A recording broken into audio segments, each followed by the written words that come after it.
Hai semua, kalian mungkin sudah tahu ya kalau Sades itu memiliki sub-brand bernama Rionix. Dan di bulan Agustus ini Rionix akan merilis sebuah mouse gaming, yang mana mouse gaming ini akan menjadi mouse gaming pertama di lini peripheral mereka. Sebelumnya mereka sudah pernah merilis sebuah speaker, mechanical keyboard, bahkan sampai ke Stream Deck nih. Jadi kira-kira seperti apa mouse gamingnya? Buat kalian yang tertarik bisa simak terus videonya sampai selesai.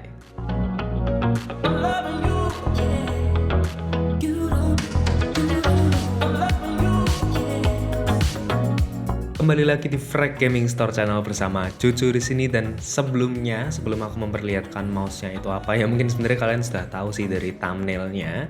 Cuman sebelum aku tunjukin di sini, saat video ini dibuat, mouse ini belum dirilis oleh Sades. Yang mana Sades Rionix ini akan merilis mouse ini pada tanggal 24 Agustus di tahun ini. Dan langsung saja pertama kali ini langsung kita lihat saja, mouse-nya adalah Sades Rionix Fujin MX2.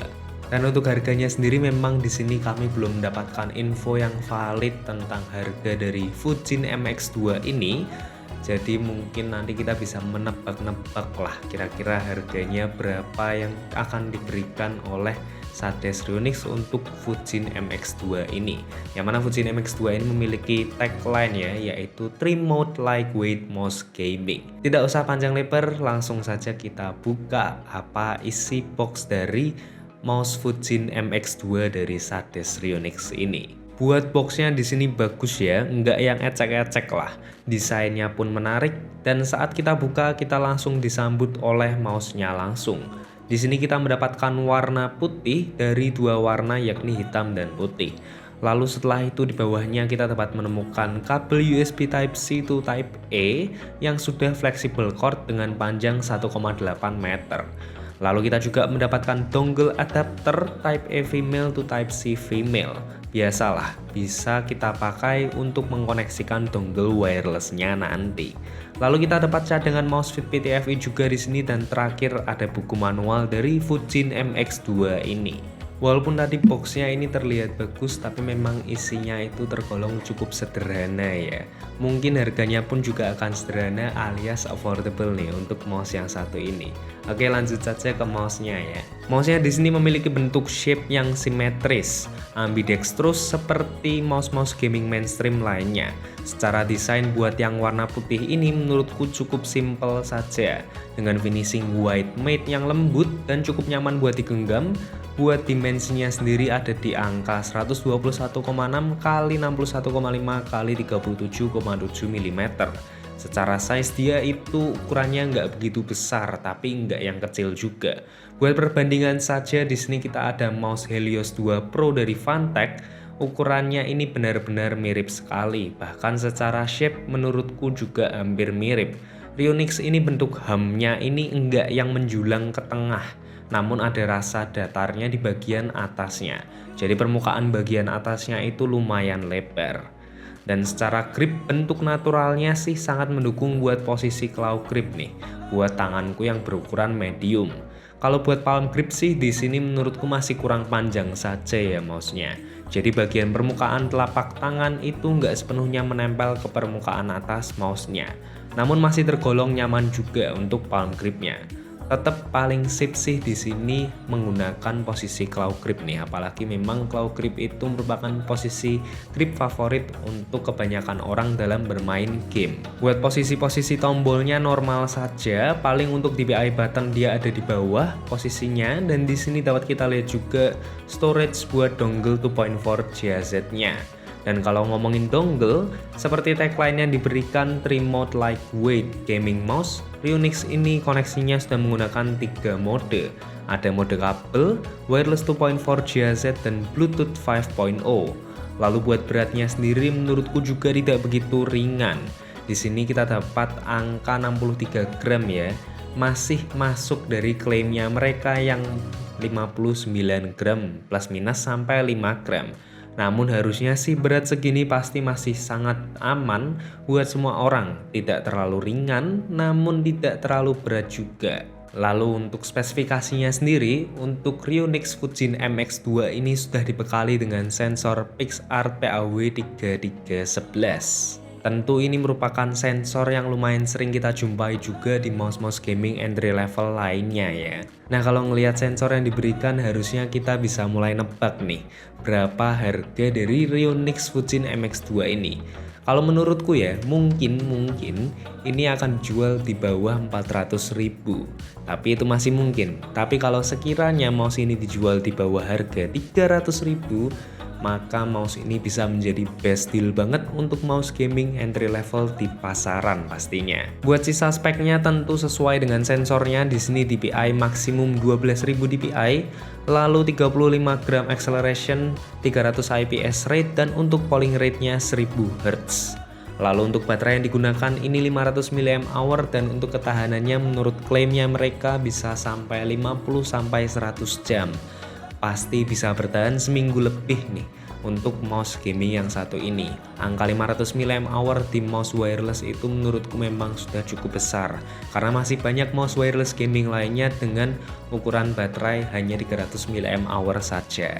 Lalu buat switch yang digunakan di sini untuk LMB dan RMB-nya menggunakan Huano Blue Shell Pink Dot, switch yang sering kita temukan juga nih di mouse-mouse gaming sekelasnya. Feeling clicky-nya dapat, tapi kayak ada feeling soft empuk-empuknya gitu saat diklik. Dan suaranya enggak berisik juga. Buat encoder scroll wheel-nya enggak dicantumkan nih apa yang dipakai.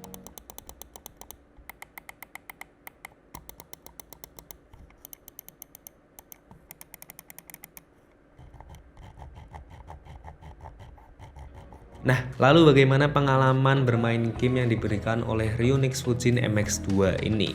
Menurutku pengalaman yang diberikan oleh Ryunix Fujin MX2 ini sudah sangatlah bagus untuk spesifikasi yang diberikan ya. Di sini aku mencobanya dengan dua game yakni Counter-Strike 2 dan juga Genshin Impact. Buat di CS2 yang aku rasakan itu buat keakuratan sensornya sudah sangat baik sekali. Lalu buat responsitivitas saat flick ke kanan dan ke kiri pun sudah sangatlah bagus performanya. Saat aiming itu nggak begitu mudah meleset ke kanan kiri atas bawah. Secara grip pun juga sangat asik nih mouse yang satu ini. Bentuknya mendukung banget buat claw grip dan gaming di mouse Fujin MX2 ini. Lalu kalau buat di Genshin Impact itu buat spam attack performa switch-nya juga mumpuni, responsif, tahu kapan saatnya spam attack biasa atau charge attack. Di sini bermain menggunakan Hutao buat spamming charge attack cancel juga sangat asik mouse-nya. Atau saat menggunakan Raiden Shogun saat spam regular attack saat ultinya diaktifkan juga terasa mantap buat mouse yang satu ini. Overall pengalaman gaming yang diberikan mouse ini sudah sangatlah baik sekali. Good job buat Sades Ryunix. Lalu bagaimana dengan softwarenya? Memang sangat disayangkan di sini aku belum dapat akses ke software driver yang diberikan oleh Fujin MX2 ini karena memang jadwal perilisannya belum mulai alias belum dirilis mouse ini, jadi software drivernya pun belum bisa aku temukan di websitenya Sades. Namun memang untuk software seharusnya Sades Ryunix tetap akan memberikan software ke Fujin MX2 ini. Lalu sepertinya akhir-akhir ini kalian lumayan banyak yang bertanya tentang auto off di sebuah mouse wireless nih. Dan untuk Fujin Ryunix ini auto off-nya itu tadi aku mencoba mendiamkan mouse ini lebih dari 5 menit, dia masih belum mati sih. Dan memang aku tidak mencobanya lebih dari 10 menit, tapi mungkin 10 menit itu adalah angka maksimalnya ya. Karena memang di buku manualnya ini tidak dituliskan dia akan mati saat tidak digunakan itu selama berapa menit gitu. Atau mungkin bisa saja dia tidak ada fitur auto off-nya, itu juga bisa saja. Oke, sepertinya itu saja yang bisa aku bahas dari mouse Sades Ryunix Fujin MX2 ini. Dan sepertinya mouse ini akan menjadi favorit banyak orang nih sesuai harga yang diberikan ya nantinya ya. Tinggal kita lihat saja lah kira-kira tanggal mainnya nanti di 24 Agustus ini harganya akan dijual berapa nih untuk Fujin MX2 ini. Lalu kalau kita melihat saingan-saingannya yang ada di pasaran, mungkin kita bisa menilik Vortex Series Oni R1. Dia sama-sama memberikan sensor PixArt PAW3311, remote connection, Lalu bedanya itu mungkin hanya ada di bentuk shape mouse-nya saja, karena memang Oni R1 itu shape-nya itu ergonomik, bukan ambidextrous. Mungkin akan menarik kalau kita bikin konten untuk membandingkan mouse ini dengan mouse Oni R1. Gimana menurut kalian? Coba tuliskan di kolom komentar ya. Dan terima kasih sudah menonton video ini sampai selesai. Sekali lagi, apa yang aku katakan di sini adalah murni pendapatku saja. Kalau kalian mempunyai pendapat kalian masing-masing, bisa tuliskan pendapat kalian di kolom komentar. Jangan lupa like video ini kalau kalian suka, dan juga subscribe ke channel kita untuk melihat video-video menarik lainnya tentang gadget gaming maupun gadget-gadget elektronik lainnya. And as always, sampai jumpa dan jangan lupa bahagia.